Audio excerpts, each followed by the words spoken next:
Tugas presentasi PKN tentang awal mula berdirinya OPM.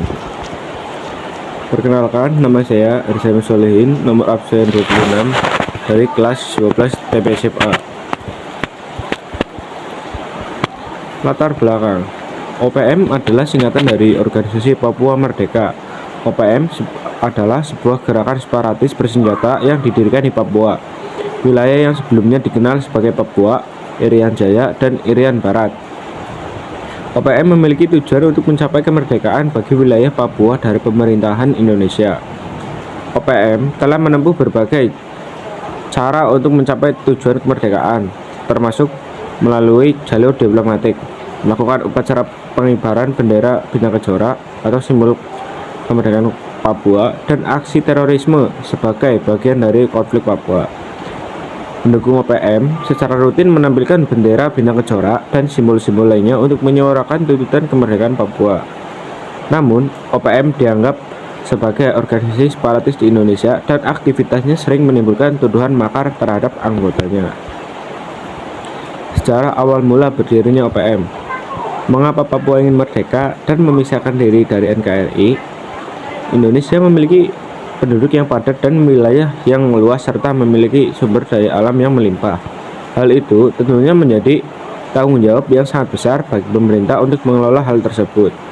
Namun, masih banyak juga daerah-daerah yang kurang mendapat perhatian dari pemerintah. Dari kurangnya perhatian tersebut, muncullah kecemburuan sosial yang mengakibatkan konflik di masyarakat. Hingga salah satu daerah yang berada di Provinsi Papua ingin memisahkan diri. Papua dikabarkan ingin memisahkan diri dari Indonesia sejak 1960.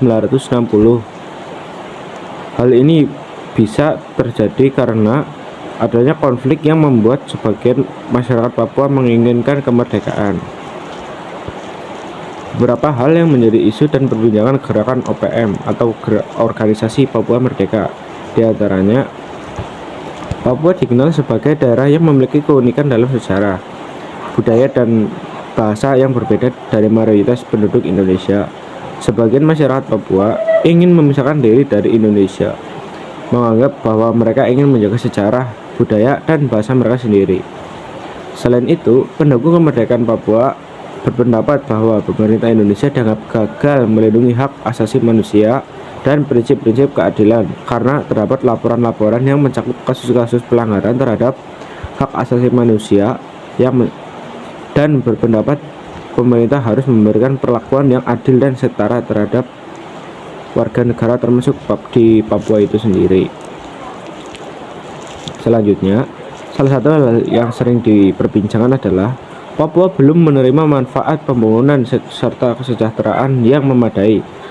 Pendukung kemerdekaan Papua ini berpandangan bahwa pemerintah pusat belum memberikan perhatian yang memadai terhadap Papua, baik dalam hal pembangunan, infrastruktur, atau layanan publik. Hal ini ditandai dengan sulitnya akses untuk mendapatkan fasilitas pendidikan karena masih sulit dijangkau. Selanjutnya, di Papua juga sering terjadi konflik dan kekerasan.